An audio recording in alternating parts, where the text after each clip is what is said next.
Welcome back to the Fantasy Football Hub channel. It's crunch time. Game week 8 is upon us, and I'm joined by the big man. As always, BigManBakar's is in. And look, it's not going well, Bakar, right? I think we can both say that. For both of us, to be fair, it's not been, an amazing start to the season. Content creators everywhere are struggling.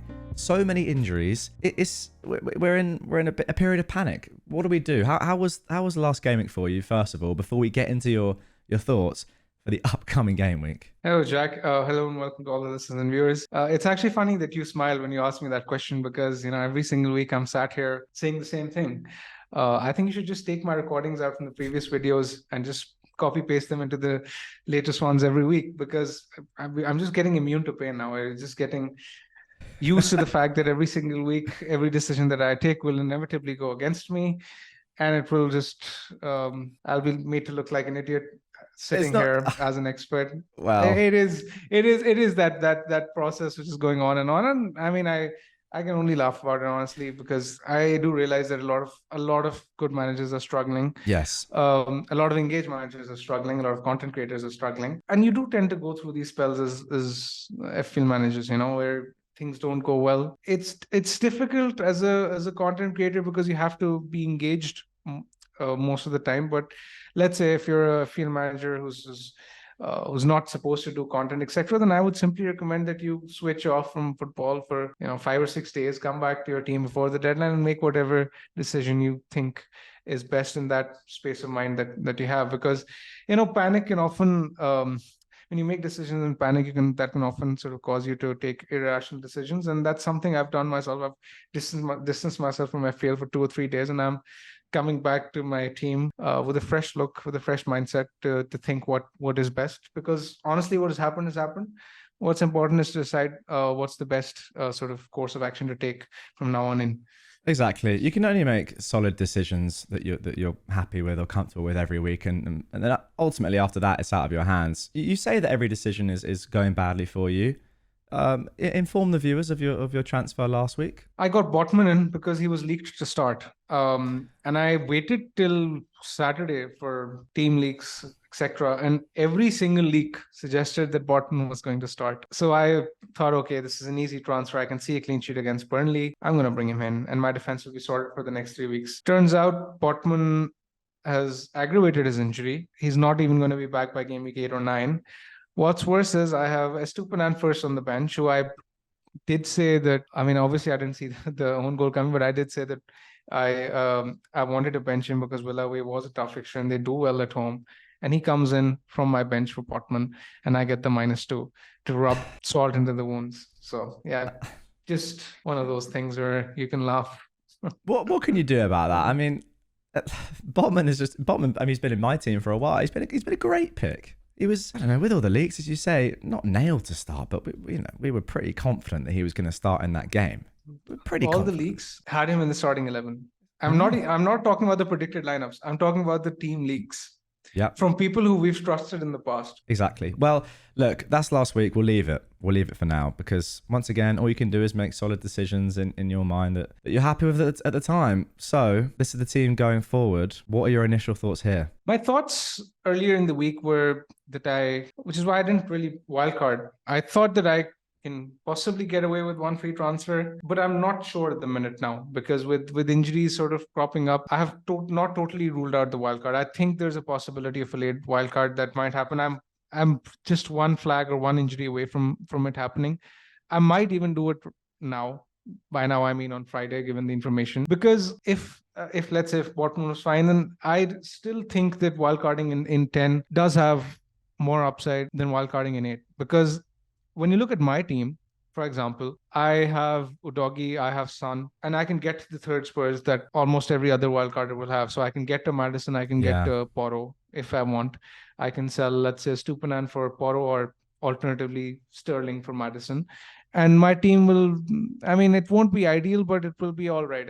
I can sort of limp across the line the next 2 weeks, right? The main thing is why I initially wanted a wildcard in 10 is because I can see myself jumping in on the likes of Arsenal, Brighton, Aston Villa, and West Ham, and potentially get rid of some of my Newcastle guys. I don't think Trippier has a role to play in the team after game week 9. The fixtures are tough and he's too expensive.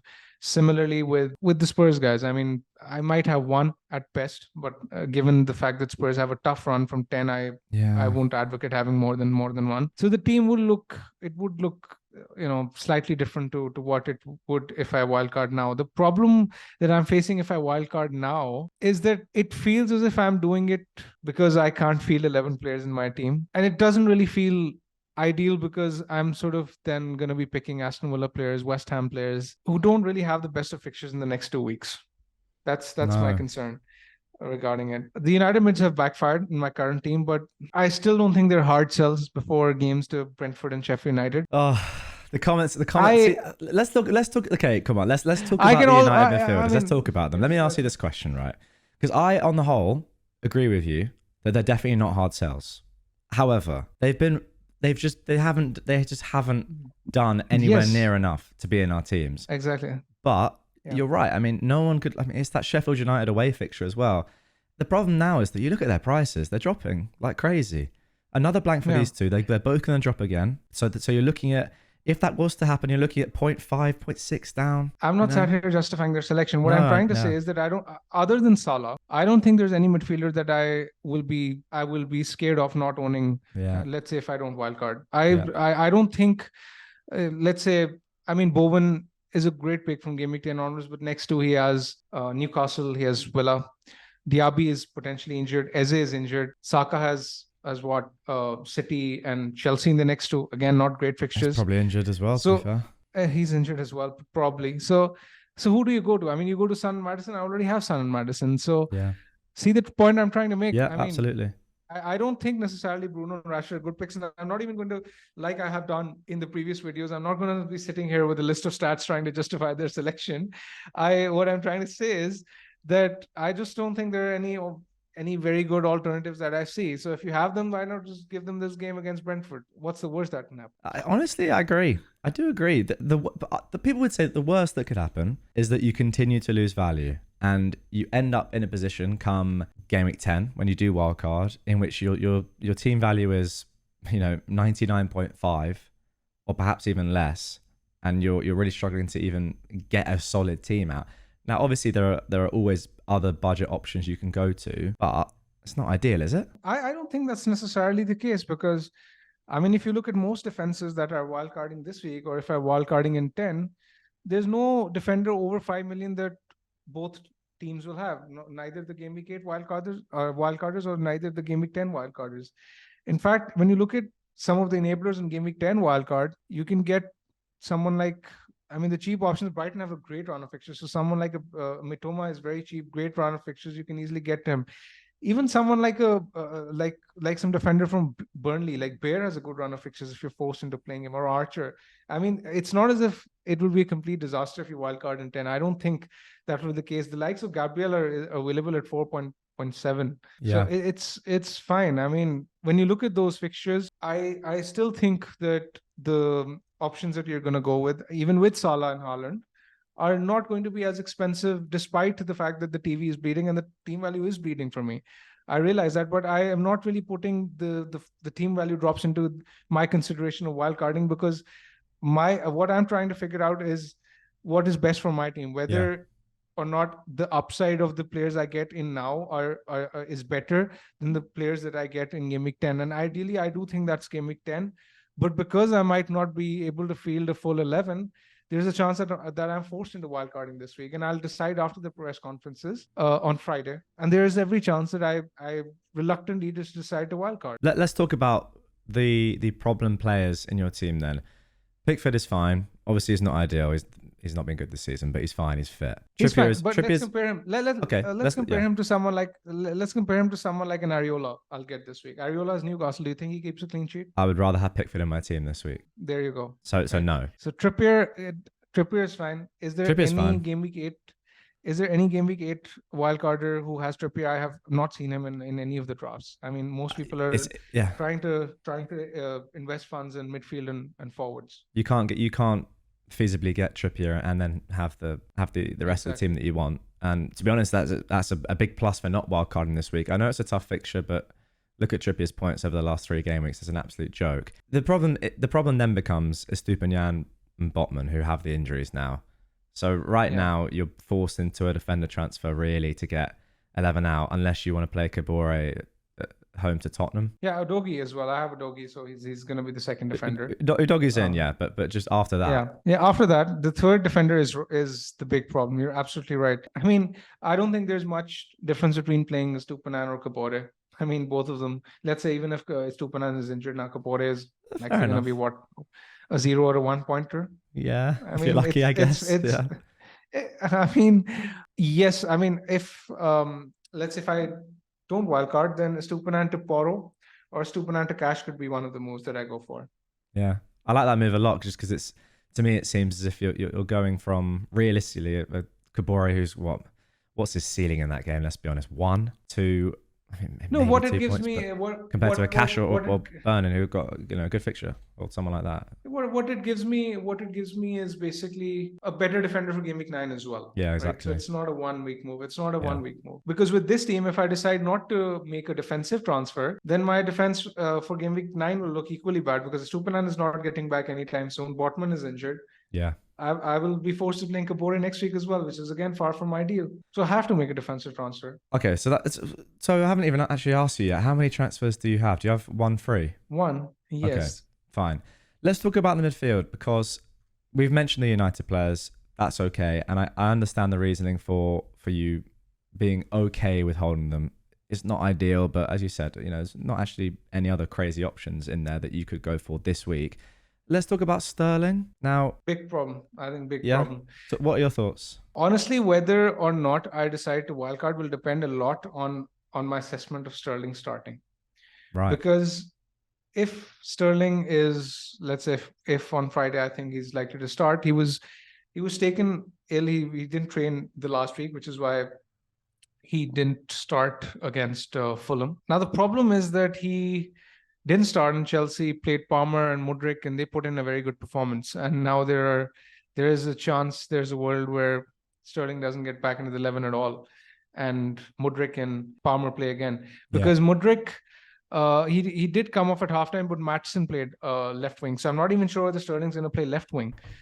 And Palmer played really well on the right. So is Sterling coming back into the team? That's a big question. What are your thoughts as a Chelsea fan? I mean, curious to pick your brains. Yeah, I mean, I think that was our best performance this season, and Sterling wasn't in the team. I think you can argue that it's as simple as that.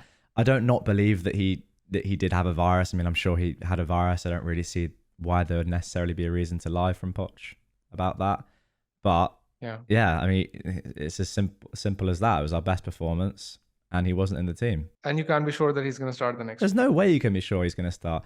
Again, I would expect him to start, but I expected him to start against Fulham. And if you're fit enough to be on the bench, I know he had a virus, but to me, in my head, like just looking at this game on paper, Burnley away, I think it's made for pace. We saw how dominant Tottenham were against Burnley away, just with, transitions, winning the ball back and just breaking quickly. You're thinking the likes of Mudryk and Sterling would be perfect for that. But yeah, I mean, there's no way I could sit here and say that he's even likely to start right now. See, that's the problem, because I have enough in the bank to jump exactly from Sterling to Maddison. Okay, well, yeah, that seems right like a logical move. Exactly. So I can jump from Sterling to Maddison. If I believe that Sterling isn't going to start, I'm going to wait for the press conference. Let's see if something comes up. If Poch gets asked, we might hear some more clues. But let's say if I don't think that Sterling is starting, then what am I going to do? Then Sterling to Maddison could happen. Then in that case, I can just accept the Kabore 1 pointer, or I can just take the hit and get cash in. Yeah. Oh, that's tough. That's tough. Those are the 3 options, and obviously the 4th option is the wildcard, which again will be a thing that I decide on Friday. And it isn't ideal because I've lost out on the price changes, etc. And now that we're gradually sort of getting news day after day, it is tough to figure out what is best for my team. Now, thankfully for you, your forwards are looking fine. Just a quick word on Watkins, who you don't have. You have Alvarez instead. Is he a really important transfer to get in this week, given how good he was last week? He's a good pick, and he will continue to tick along. I mean, only Salah and Haaland have had more goal contributions than Watkins since Unai Emery's taken over. So he's a really good pick who will continue to tick along. But I think Alvarez will will do well as well. I mean, I back City to score in any game, and in that attack, when you're creating chances for Haaland, there's every chance that he ticks along as well. And yeah, I don't see a reason to sell Alvarez. He's the least of my worries in my squad. Yeah, I completely agree with that. Okay, mate. Let's end things there with the I recommended transfer. Let's talk about Mbeumo. You want to talk about Mbeumo? Okay, well, here's a question for you. Here's a little question for you. Yeah. Is he even an issue in your team right now? Not been great recently, but is he an issue? He hasn't been great, but not exactly, because I think he's going to play up top 3-5-2 against United. And I think when he plays as a striker, he's better.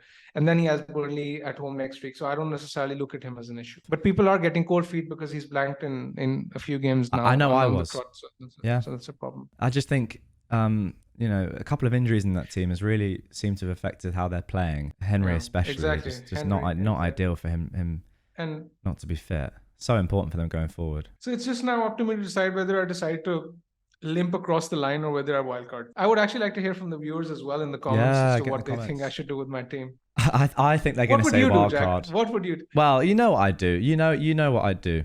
You know what I do. Yeah, I would have to, because I just the thing for your team is now that you haven't, so you've not wildcarded up to this point, so money is less of an issue. For me, at the start of the week, money was a big issue because I knew if I didn't wildcard this week, I was going to be £1 to £1.5 million down. So I understand that's not a pressing factor for you. It isn't. I mean, forget money. Look at the team itself. Look at the players that you'll be buying this week and compare it to this team. What do you think? Do you think I should be wildcarding? Sterling to Maddison, and then I would take a hit for a defender and limp across the line for the next 2 weeks. I just don't like it, but the thing is, like, the recent news on like Diaby not being fit, there's some other players that we're not entirely sure on. I would have had him on wildcard. I had a wildcard. Oh really? Yeah, I would have had him on wildcard. Yeah, maybe limp. If you can stomach the price drops. The reason why that's more of an issue for me is because that really derailed my season last year. My awful team value, so I know the effect that it can have. But if you're okay with that and money is not an issue for you in your thinking this week and going forward, and you're happy to limp, I do like the United midfielders against Sheffield United away. It's a great fixture. Free hit, you would have United players in that game, genuinely, despite how poor they've been. Yep. My counter to that is that I won't have Salah for Everton at home. So yeah, exactly. No, Salah is a thing. I mean, even Brighton away, it's a good fixture, isn't it? I don't know, mate. It's one fixture. Of those. It's a decent fixture, but I'm more worried about Everton next week. Okay, fair enough. Well, look, it's obviously completely up to you and your own personal thoughts. I have a similar team to you, and I wildcarded. I think it was in a slightly worse spot with my lack of Tottenham players, but now with the injuries, I think you're getting towards that stage anyway.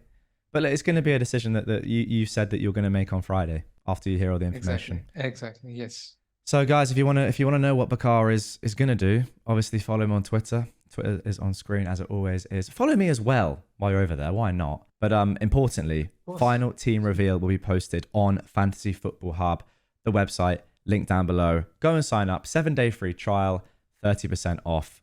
Bakar, wow. This is honestly one of the most crucial weeks, I think, that I can remember in fantasy in a long time. Maybe not weeks individually, but this little period here, to me, feels like it's going to have huge ramifications for our entire season. So yeah, tough decisions to be made. No pressure. Exactly. That's my main point. It's a fun game, guys. Yeah, I've hit the wildcard button, by the way, if anyone's wondering.